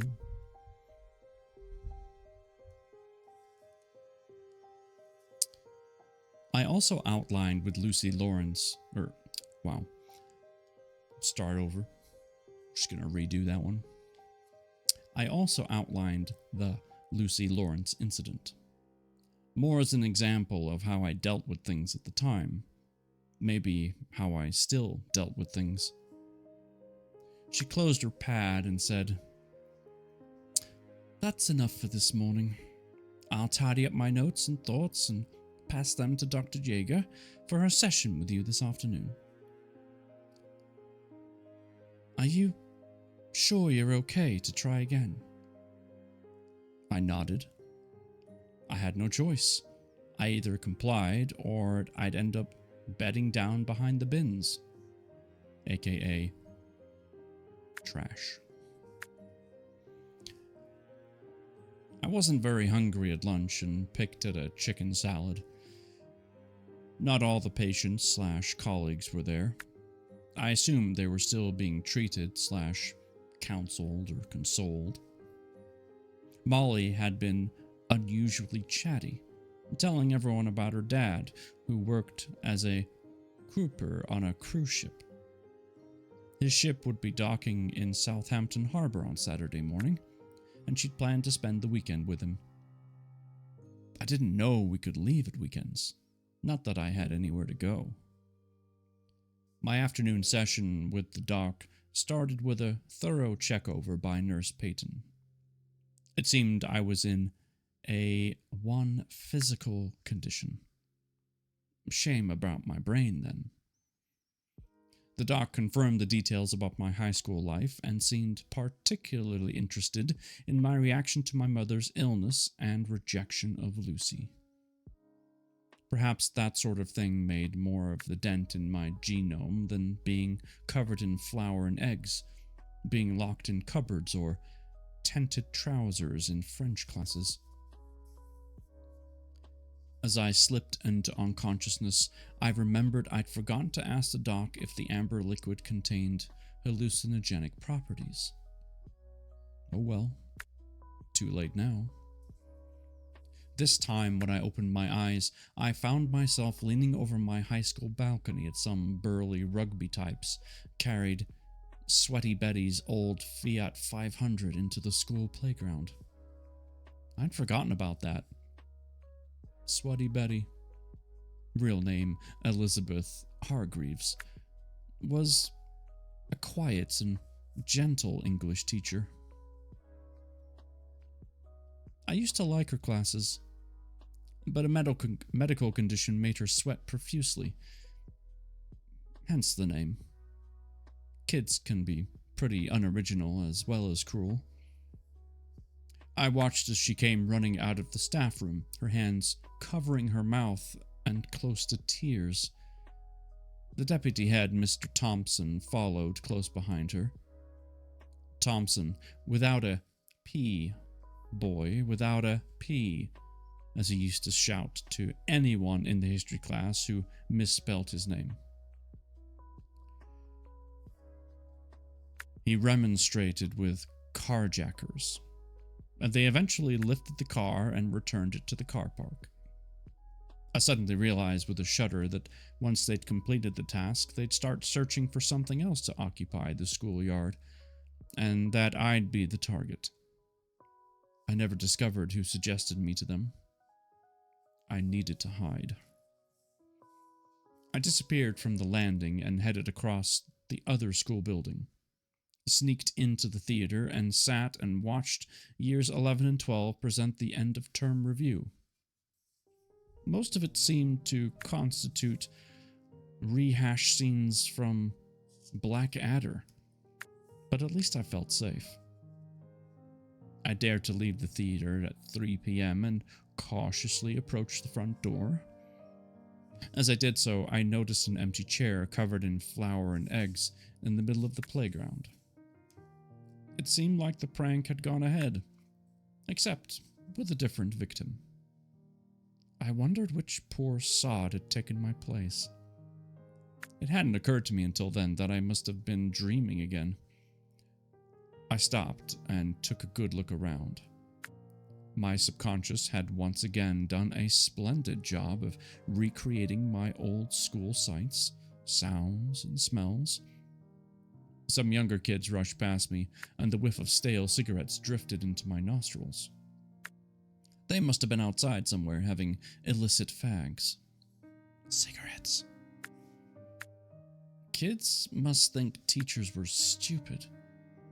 I also took stock of my 17-year-old body. So young and strong, I could feel the muscles in my arms flex, and I reached down and felt my tight tummy muscles against my school shirt. Whoever said youth is wasted on the young had been spot on. I felt like I would live forever, physically invincible, but mentally? Well, I had my 40-year-old head on. I made my way toward the exit. Back then, at my school, at any rate, you left. Oh, right. I'm with it. You left to very little fanfare. On my last day, I walked out the door and never looked back. There was no end-of-school prom, party, or formal acknowledgement that my school days were over. No watershed moment, no rite of passage events. And I will pause here to say that that is quite accurate for my last day of high school in the UK. You were there one day, and you weren't the next. That was it. Woo! Not like here in the States. There's practically a parade. Just saying. One's underkill, one's overkill. Let's tone it down. Moving on. Instead, waiting for me in the doorway looking beautiful, Lucy Lawrence. My brain over the years had wiped that image. Probably more pain than it could handle. Despite not seeing her for 6 years, she hadn't changed at all, and yet had changed completely. I inhaled deeply. I had perspective this time. My mum, in my head, had died nearly 22 years ago, though in this dream she'd still be at home, painfully thin and wasting away. I forced a smile to my lips. Lucy, this is a surprise. She hugged me. Her scent, as well as her arms, enveloped me. Peaches and maybe a hint of sweat. An intoxicating mix. We sat on the wall, and like last time, I listened, but unlike last time, patiently, drinking in every word, every expression, every movement of her body. So lovely, so young, so full of potential. I knew what I'd become. I never knew what she became. I smiled when she offered not to go. The guild hall, if I wanted her to stay. I shook my head. Lucy, you have a wonderful life ahead of you. Of course, I didn't know if that was true. She might get hit by a bus when she's 25 or marry a loser like me. She certainly never appeared on any social media searches I'd run over the years, but I had to play the odds. I'm so honored that you do that for me, even though we've not seen each other for years. I'm also happy that my mum has had your mum for support. Me and Dad, well, I paused. We're not women, so we don't understand what she's going through. Lucy stared at me. My mum said you've been having real problems at school, and that your mum thinks it's because she's been ill. I had my 40-year-old brain fully engaged, processing that wonderful thing called perspective, one of the few gifts aging gives you. All kids have problems at school. I don't think mine were any worse than yours or anyone else's. My mum's very focused on the short term, living in the moment, as you do when you've not got long left. My mum says she's starting some new treatment next week that... She paused as I shook my head. It won't work. She knows that, but won't admit it. And to be honest, why would she? She's trying her best to hold us all together. But my dad's away working, which is his way of dealing. And me? I suppose I get angry at things. It's unfair and horrible, and it does feel like I'm on my own. I paused and gazed into those incredible eyes. I watch her sometimes. My mum, I mean, when she's asleep. She always falls asleep, usually on the couch watching the news. Every day a little piece of her slips away, never to return. And I can't do nothing about it. It all came rushing back to me, and as I stopped speaking, tears slipped from my eyes, and Lucy hugged me. We sat like that for a long time. A few kids passed by, commenting or jeering, but Lucy gave them the finger. That sounds like Lucy. After a while, I felt better. We discussed the past, our shared history, the trips to soft play, beaches, swimming pools, and the holiday Lucy, our mothers, and I took to Ibiza for one Easter holiday. The days at the zoo, safari parks, and various play parks, all before the age of 12. If only she'd gone to my high school, my life might have been different. Whilst our mothers had stayed in touch, we hadn't. We tried to fill in the pieces of the last 6 years, but finished a puzzle instead.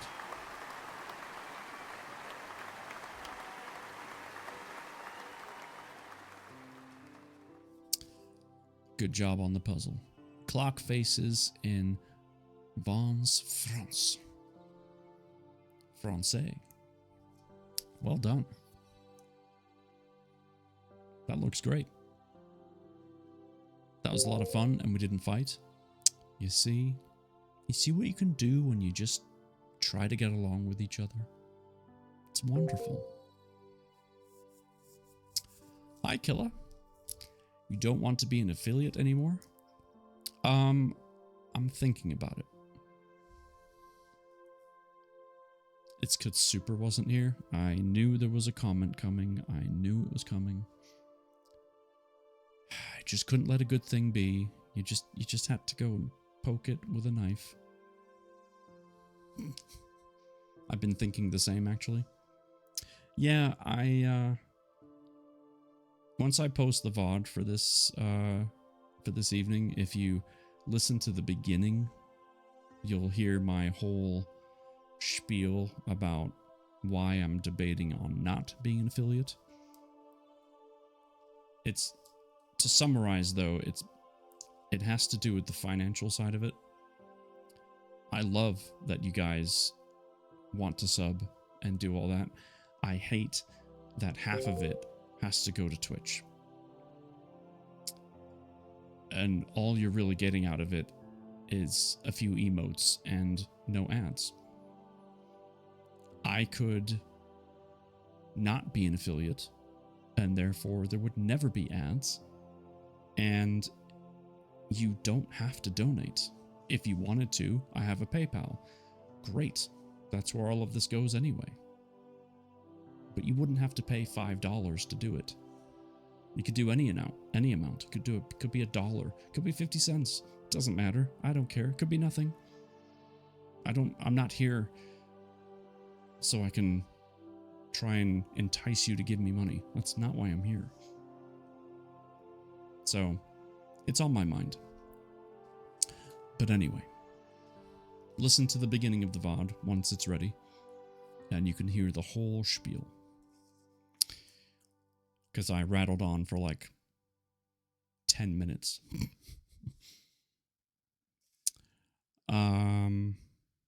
Right, where was I? Oh, yeah. I'll go back a sentence. We tried to fill in the pieces of the last 6 years, but found it difficult as we'd had so few shared experiences. She told me about her first few boyfriends and their clumsy fumbles at teenage parties.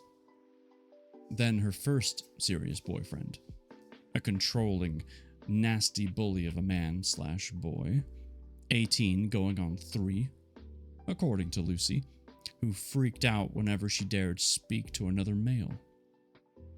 She'd been 15 then. She recalled the night he eventually got what he wanted.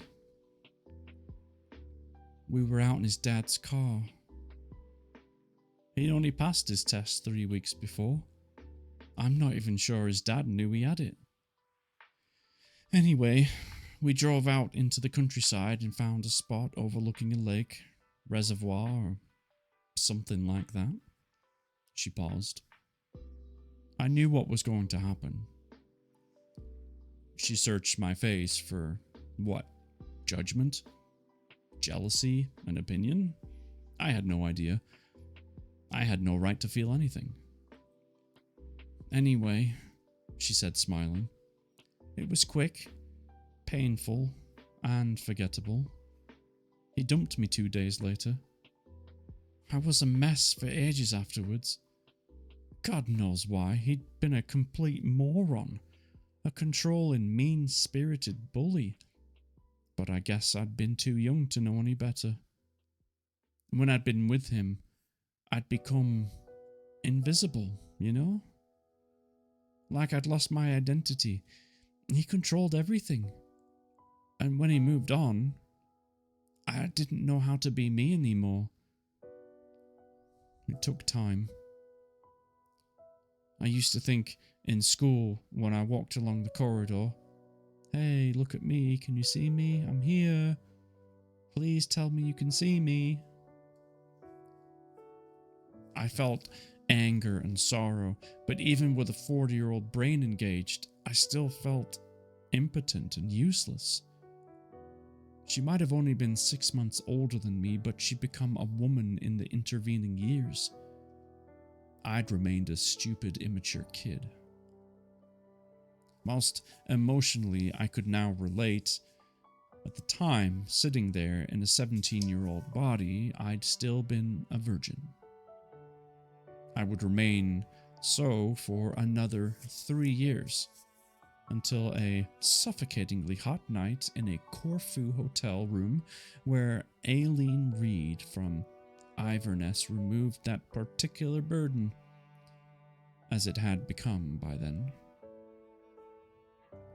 Eventually, we ran out of things to say. Lucy pulled out a little dictaphone and played me a song she'd written on her piano, called "Can You See Me?" She said it reflected her experience with Alex.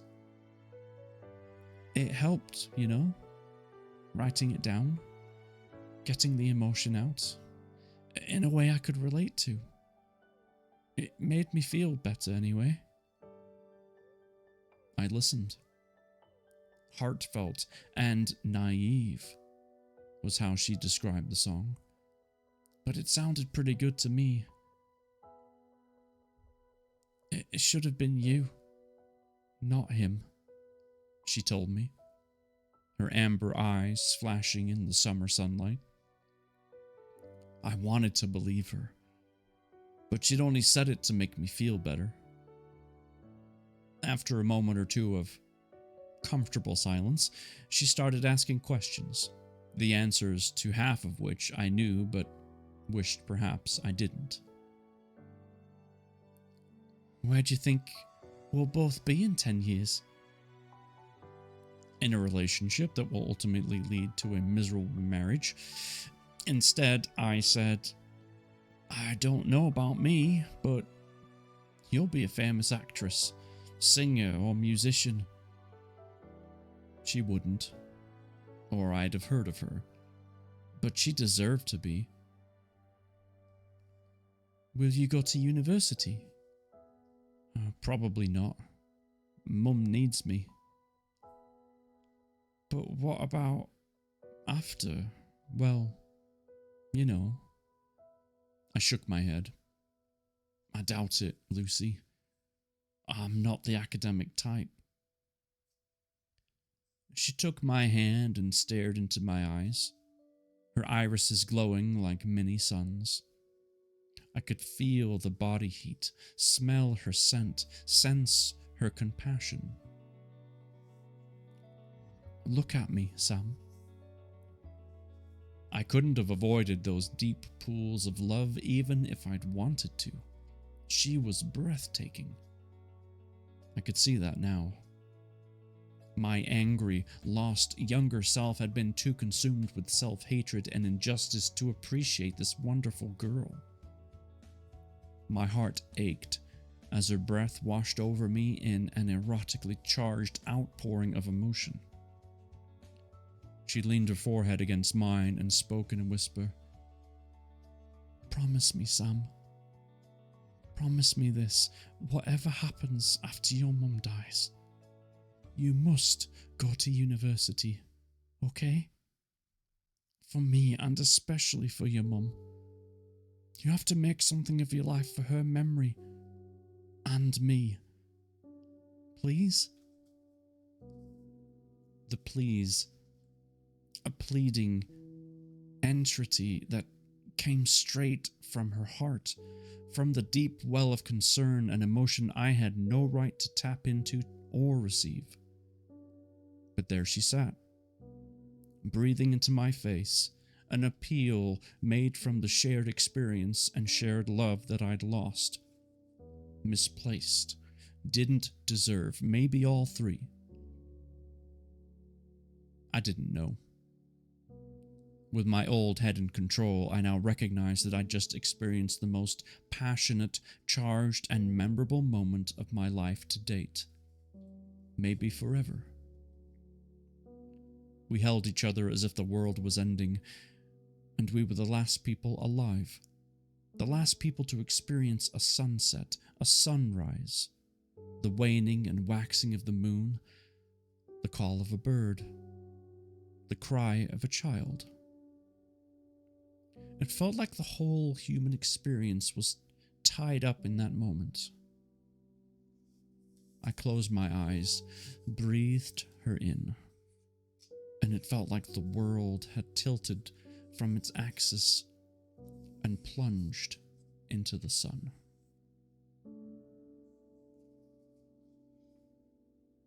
And that's chapter 9.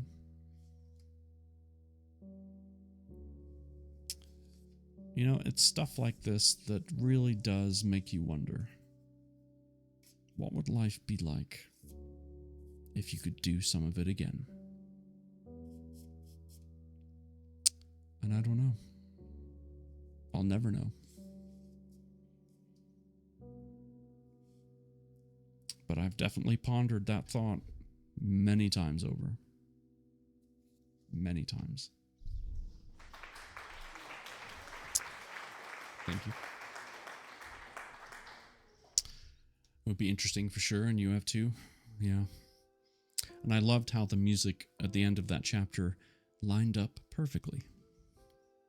I love it when that happens. It's pure coincidence. But when it does happen, it's like, yes.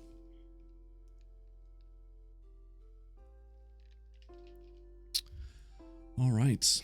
Well, that is our reading for tonight.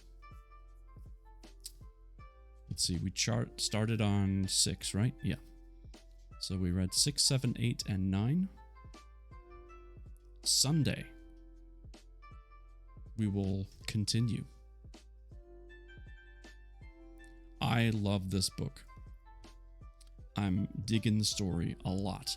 There's a reason why it has over 500 5-star reviews on Amazon. So, definitely worth checking out.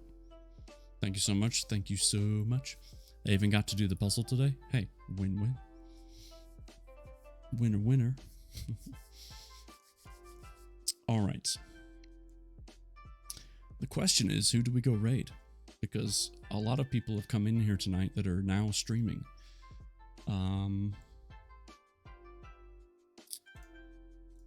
Who haven't we raided in a while? That's the question. You know what? We'll go say hi to our buddy Red Thorn. He's a really good moderator. He mods in a lot of channels, this one included. And he's just a good guy. I've had the chance of meeting him in person now. Was a pleasure. He's just as hilarious in person as he thinks he is online. So I think it's worth saying hello. So if you're able to stick around for the raid, that would be wonderful. If not, totally understand. But yes, thank you for being here. Thank you for the resub. Thank you for allowing me to air out my thoughts at the beginning of stream with this whole affiliate or not to affiliate. That is the question. We'll do more of that next time. But yeah, until then, I hope you have an amazing rest of your week. Have a fantastic weekend if I don't talk to you. And we'll be back here Sunday, 7 o'clock, just like normal. 7 Central, that is. Have a wonderful rest of your week. You too. Have a wonderful rest of the books. That's right. I make sense. We are here no matter what you choose. I appreciate you. I do. In the meantime, as I always like to say, take care of yourselves, take care of each other, and have a great night.